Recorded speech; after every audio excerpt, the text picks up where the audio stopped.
Amalan ni anda kena baca dia sekali saja sewaktu nak tidur. Pastikan ada wuduk lah, anda ada wuduk.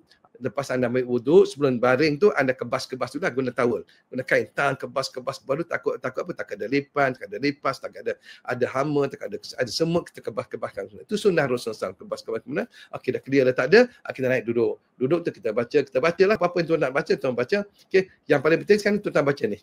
Lillahi ma fis samawati wa ma fil ard wa in tubdu ma fi anfusikum aw tukhfuhu yuhasibukum bihillah fayaghfiru liman yasha wa yu'adzibu man yasha wallahu ala kulli syai'in qadir.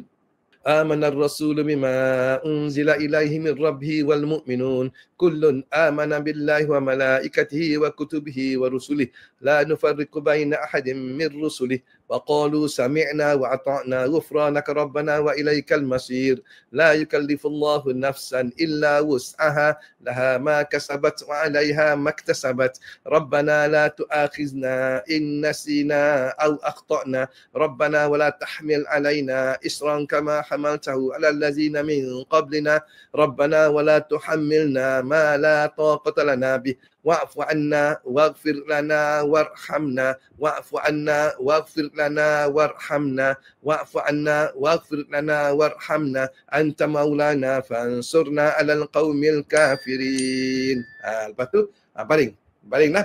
Allahumma bismika amtu wa ahya. Itu doa nak tidur. Baca tidur. Lepas tu nak baca la ilaha illallah ke selawat apa-apa insya-Allah. Insya-Allah dia dikatakan kalau kaedah ini anda membacanya, insya-Allah ulama beritahu rezeki anda akan datang. Sebab tu pun ada tidur, rezeki anda akan bergerak, sentiasa bergerak untuk anda insya-Allah. Dan semoga anda dapat manfaat daripada amalan ini dan boleh kongsi-kongsikan insya-Allah. Okey.